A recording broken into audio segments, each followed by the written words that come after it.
everybody. Good morning, Wilmington, with Naj and Jay. And what you were just listening to was my good brother, Jonathan, the Jonathan Whitney Project, I should say. And he is here in studio today with his band, and I am clearly stoked about it. And he's going to be here for for a few minutes, and we're going to interview him and listen to songs from his album. So, yeah. Hi, Naj. How are you? Obviously, y'all can see that Jay was jumping out of his skin because he took my opening. You were just looking at and me. And it was a little sloppy. That's fine. I was looking at you. I was like, calm down. Remember the T-shirt? Remember the T-shirt from yesterday? Hey, y'all. It's good to see you. We're live. We are live. So, Jonathan, what's going on, brother? Nada, man. Thanks for having us on. So, I guess maybe we should just go right from the top. My first question, man, is just tell us about how this album came to be. So the tunes from this album were completed during the residency at the Episcopal Church of Saints Andrew and Matthew. I've been in residence there for 6 years, doing jazz vespers three times a year, and all this music was completed during that. Although we were talking, and the title cut, actually, the beginnings of that came from a class you and I took with Donald Byrd. That's crazy. In 1999. Right. You know, so, and that just speaks to how tunes get written over years. They don't just suddenly end up completed on an album, you know? So specifically with that tune that we're talking about, what could you kind of, this is how I am, but like, can you guide us through the progression of just that song? Was it just off for, 10 years, 20 years, and then you finished it, or was it a step-by-step just over a long period of time? It's hilarious. It's the song, like, everybody has that song when they see a piano, they start playing it. It was that song, but all it was chords. It was a groove, it was chords, it was sounds. And then I was working with Eunice of Fate on a collaboration we did, writing music to one of her, or 5 of her paintings. And the painting Life's Dimensions really spoke to me through those chords. So then those chords ended up, we added a melody, I added some structure to it, and it became Life's Dimensions. Uh-huh. So, with the collaboration with Eunice, when did she paint those paintings, and when did you see them? So I'm not sure when she originally painted them. I saw them in 2016. So 2015, David Christopher introduced me to Eunice. David Christopher from Sam. Right. And so Eunice and I just met, and we were walking through a gallery. And actually, I had Alicia with me, my daughter. And Alicia actually fell in love with one of her paintings called Diversity, and was just staring at it. And so, how old was she at that point? 3. Oh, wow. Oh. That's crazy. And so, she's always had a love for visual art. She spent her whole life around artists, And so we're in there, we're looking at these paintings, and so she and we just walk through her catalog. And for me, I love more abstract work rather than concrete work. And so the paintings that were more abstract sort of jumped out at me. And so Life's Dimensions was one of those paintings. Wow. So I got to be careful to not, drag us into music theory territory and kind of, disassociate the audience. Don't. But generally speaking, when you saw a painting, did you start with the chords? Did you get kind of a rhythmic vibe? Did it depend on each painting? You know what I'm saying? So it's funny. These set of works were a pivotal part in my writing. So I was going from writing sounds, we would call them chords, and then the melody. And this was the first time where I wrote most of these tunes melody first. Life's Dimensions being an exception, and Dreaming of Peace being an exception. But the other ones, the melodies came first, and the style came first, and then I put chords to them. And that was that was a big switch. Okay. So there are, 4 of the songs from the album were inspired specifically by her. That's correct? Yeah, 5. 5, sorry. Yep. And then what are the other songs? How did they all tie in? So one song is IEA. It's one of the. It's a song we often open concerts with, and it's a way I believe that spaces have energy and spirits and ancestors within them, and it's a way that we welcome them into the space and say, "May we play." So we start out there. I love that. Because it's not. We're not the first people to play in a space. Right. I've played in spaces where slaves have been. I played in a town hall here, where Wilmington Town Hall has some history. All the spaces you honor. I believe in honoring that before I interject my creativity into it. So IEA starts the album, features Paco, Dimba Sam, and my friend Chris Devaney on percussion. And then we get to the other side of it. We have a song I wrote for a mentor of mine, Vernon James, who was a great sax player, arranger for Gil Scott Herring. Man, when he was at University of Delaware, he was the guy that was fixing VCRs. But the guy that was fixing VCRs was one of the hottest musicians there. Yeah, it's. We were just talking earlier about how, I don't want to go on a whole tangent, but like, and we've talked about it on the show too, about how much real, genuine, super duper talent is here in this state, and for some reason, we don't really consciously recognize how much is here. It's like I always want to. Can we go here? We're going to Philly. Can we go there? I love all those places, but like we have so much here. Yeah, we really do. We really do. Definitely. And it's not the first time I've actually heard of an artist paying homage to ancestors. Right before a show, and I think that's whew. Yeah. You want a blessed show. Okay, pour some out for the ancestors. Yeah, no, and honestly, bro, like you brought that idea to my attention, and I have some ideas that I'm working on actively, and those ideas are coming directly from what you put in my brain. So, it's a really good point. You know what I mean? I think that's important. We're not the first. We weren't the first to come here. We won't be the last. Our creative juices didn't start within us; they flow through us. Yeah. Do you want to spend a little bit of time kind of talking about the band and about all of the different players? Because especially as a jazz guy, you have a deep appreciation for individual players. Did you want to kind of highlight them? But. Sure. You want to talk about your guys at all? Yeah, definitely. I mean, these pieces are mainly me. Can you talk about me and my involvement with the project? I would like you to talk about me and say nice things, Jonathan. No, seriously. Actually, don't mention me at all, but please talk about the band. Lord. So the band doesn't have a vocalist. And Right. For that. Yeah. But no, it's interesting because these pieces were definitely written with these players in mind. Rob on bass, we've been playing together since 2000. Wow. And he's seen my complete growth from figuring out what swinging is to where we are now, playing in a group of my pieces and doing my first album. Joe Anderson, we met I was in grad school, he was an undergrad, and the unique thing about writing for Joe is he plays this thing called an Evie, which is essentially a synth trumpet. Yeah, can you talk about that a little bit? Because I've still been... Like Yui? Like the synth... What do you call it? Saxophone? Yep, it's like an Yui, but it's a trumpet. Okay. Instead, it uses trumpet fingerings. Huh. Dope. So he can play melody, which you'll hear a lot of today. But in other songs, he's the harmony, he's colors. He just sets up like the pad and the feel of a song. So that is just... Being able to write for that changes what I can do with music. Wow. The way. So, it kind of ties me to Joe, or his mentor, John Swana, or Chris. There's like 3 guys in the area. But it's major. And the same thing with the woodwind book. So the woodwind book, I normally have a sax player who's also plays bass, clarinet, and flute.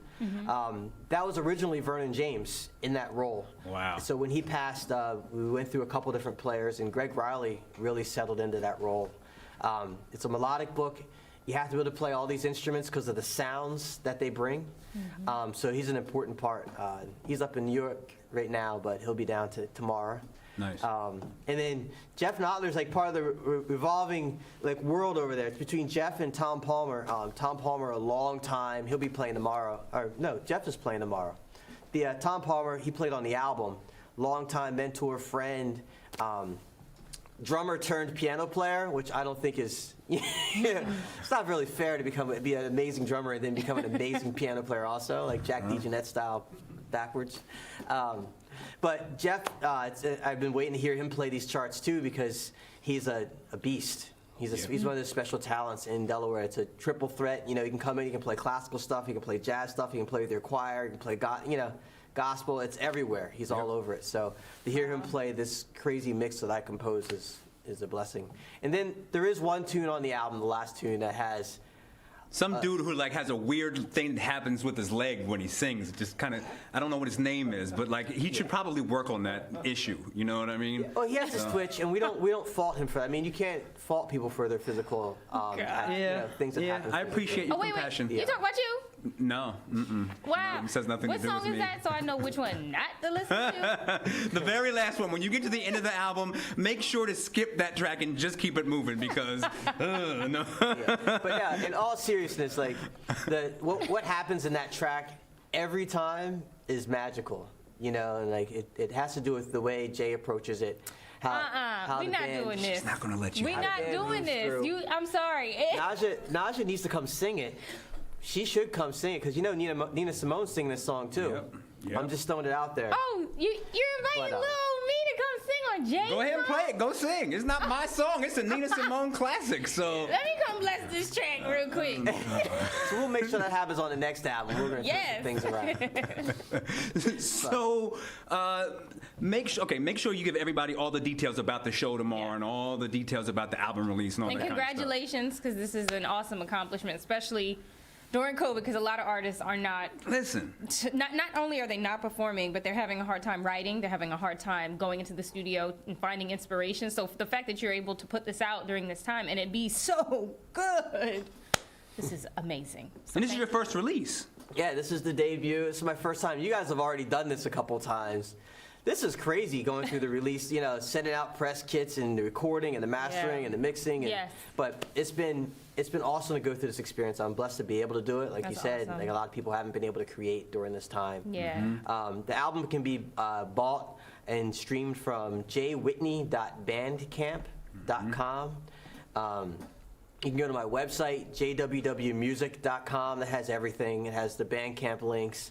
It has links to get tickets to tomorrow's live stream at Christina Cultural Arts Center. We're doing a CD release party, COVID style, which means we have a large room that'll have 30 people, mostly production in it. But the live stream has 4 cameras, so it'll be a beautiful thing. That's tomorrow at 7 o'clock. You can get to the link, jwwmusic.com. It's probably the easiest way to find all this, all the information. It's going to be a special time. My parents are going to be there. They're going to be interviewed a little bit. Mom Eunice and Faith's Pop. going to be there. They're going to be interviewed. You know, musicians, artists don't come out of nowhere. You know, Yeah. like I talked about with IEA. You know, there's a lot of energy and juice that flows through us. Yeah. You know, and so Yeah. it's important to honor that, especially in this, you know, this time.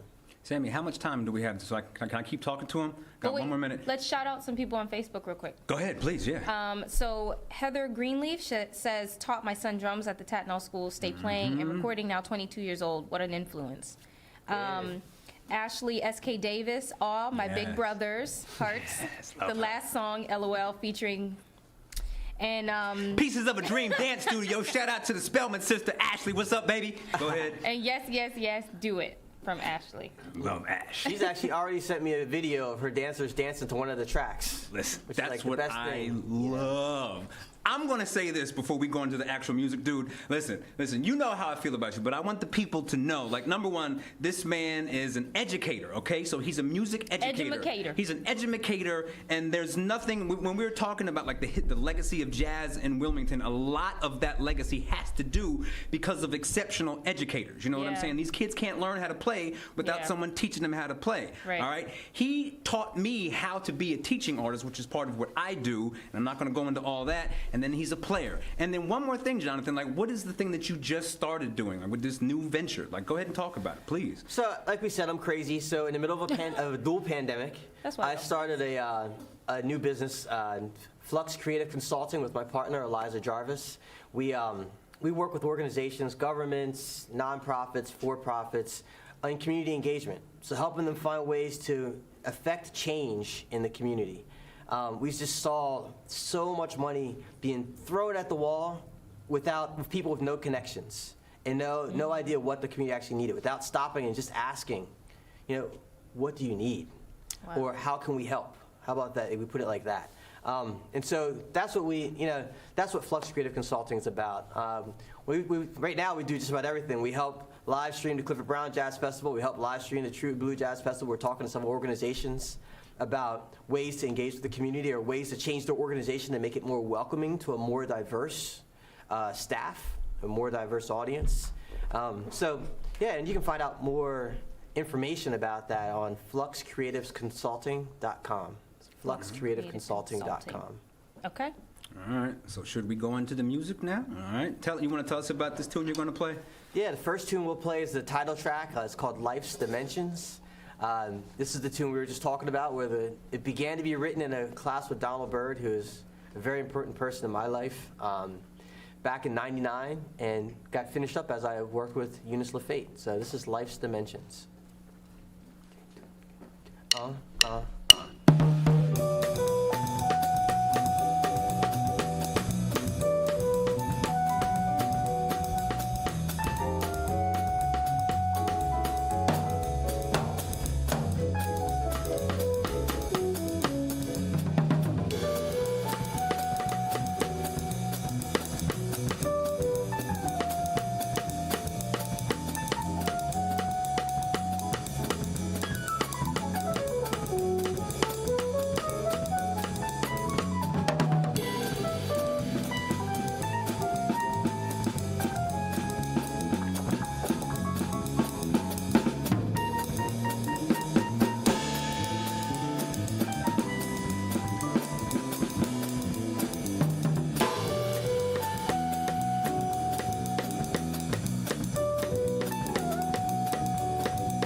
Yeah. We'll play another song, Simon's song.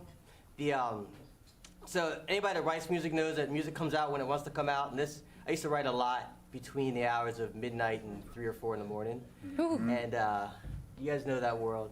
And yeah, that's like the witching hour for artists, I think. You know what I mean? Like it's weird how much, I don't know. Do you have this happen to you, Nas? Like sometimes you just wake up like wired at 3 in the morning, ready to. Oh yeah. Right? Yeah. Mm-hmm. It's just a common thing, and it's like there are times when you You go have with to get it out, yeah. Right? You have to. And if you can't don't, sleep. you feel like you're losing something if Yes. you don't. Like you just Yes. kind of threw away a blessing. Yeah.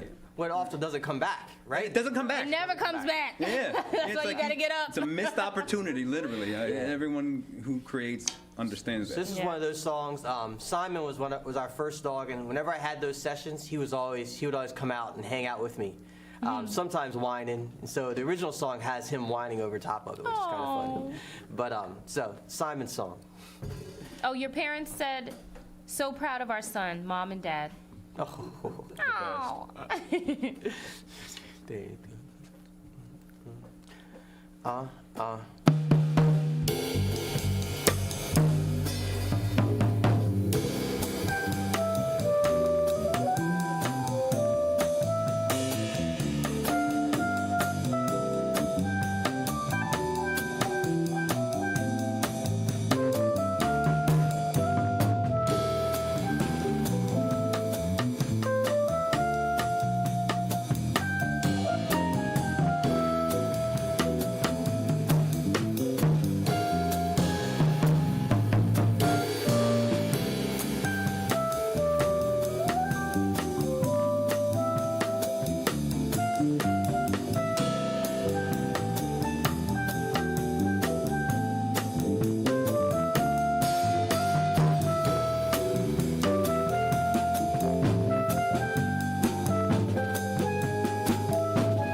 My guy. Does it sound like a crowd? Okay. Yo, how much do you, I mean, It's been such a strange year, dude, in terms of music. That's an understatement. You know what I mean? Like, you just made the crowd sound, and like we haven't had We haven't crowds. had that. It's disgusting. How much do you miss the crowds? A lot. Jonathan, how much do you miss the crowds? I miss performing for people. I miss people taking this ride with us, you know? Yeah. Like, that's the thing, is getting to perform for it. We write it, and there's a thing that happens spiritually between us. Yes. But there's also Oh, yeah. something that happens spiritually between the musicians and the audience, too. Yeah. I remember when I first started singing, the thing that my it factor was the reaction that the crowd gave me. And it was instantly, I was only 12, and I literally was like, I like this. Why did you like it? Talk more about that, please. It felt good. The thought that, the feeling that I was able to give other people that goodness. Like, I was like, oh, I feel connection. Like, we're connecting on this level that I've never felt before. And every time I go on stage, I get that feeling. And if I don't, it's hard to perform, you know? So this year has been difficult. That's why I did the porch concerts, Right. you know? So You missed that interaction, right? Yeah. Yeah. I mean, That's soul. It's like a soul tie, you know, because when that's a beautiful thing to say. A soul tie. it is. When you connect with an artist and you're in front of them, Right. it's beautiful. It's like going to church. I mean, as soon as, I mean, we're both musicians and we do the show, and we haven't, I don't think, well, we had Evangelina. Yeah. But this is the first time that we've had like an actual band. That was the first time she performed in. Really? Yeah, that's what she said. But it's just amazing, like, Yeah. in as much as we're all kind of struggling through this, it's been really... And you sound so good doing it. It sounds so good, but like you just immediately remember like the magic of Yeah. music. It like kind of Yeah. makes you It is appreciate magic. it. It's It a is. magical thing, you know? Could we cry? I can't, but Oh. they can't see a player like that on national TV. Players don't cry. No, sorry. Wow. Jonathan, Okay. Sounds there like you're going to anything else unpack you- that later. Right. Thank you. what else do you want to tell us about anything you have going on, or the music, or just tell us anything else that needs to be put out there?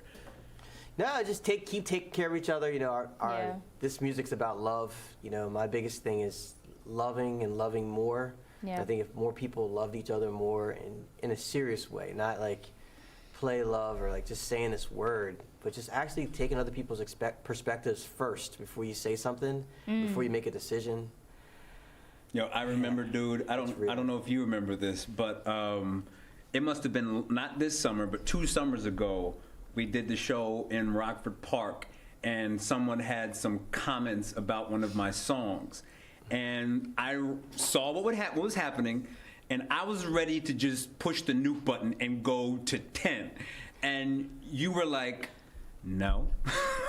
Oh God. Oh, he's that friend for you. He's that friend for me. He was like, be civil, be controlled, da-da-da-da-da. And to the point that you just made, like, that's a role that you really, you know, have helped me to think through, because my instinct is to just throw a shot. And it was You like, know no. what? But I was about to nuke. You know what? But he was like, no, you're going to be tempered, and you're not going to be that dude right now. What comments?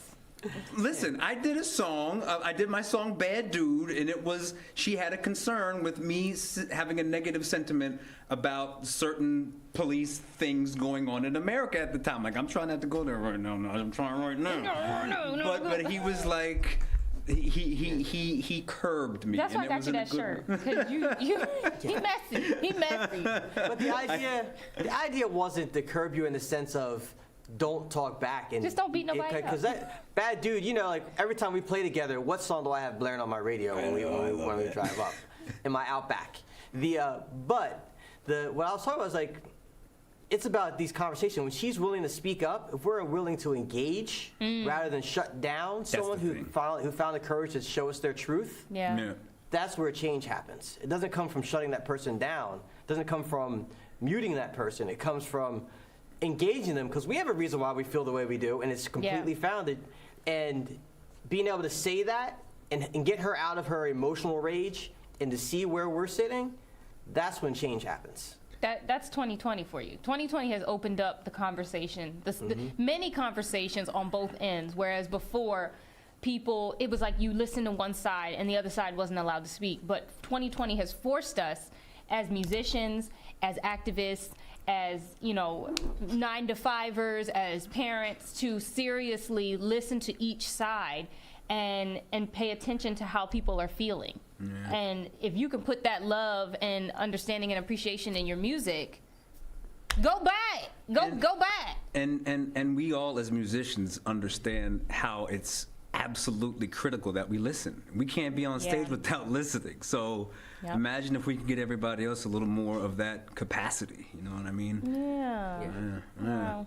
Thank you guys. I think that was. Thank you. Yeah, that's a perfect wrap-up session right Oh my there. God, this is like a hippie moment. Oh my God, I love hippie moments. Jonathan, I love you. You're my favorite person. Oh my God. Jonathan, thank you, brother. Thank you. Right. Thank you so much. What a great little session. Cool. Yeah. So, All right. Well, we will be back at some point. I'm not sure. What are we doing, Sam? Now is that? Are we just gonna talk? So We're just gonna talk at this point. We're just gonna talk at this point. We just keep running. We're gonna keep going. No, we're done. Oh, we're done. We are. Sammy said we're out. So you all have a wonderful rest of your day, and I think you'll be able to see this segment later. Thank you, Jonathan. Toodles.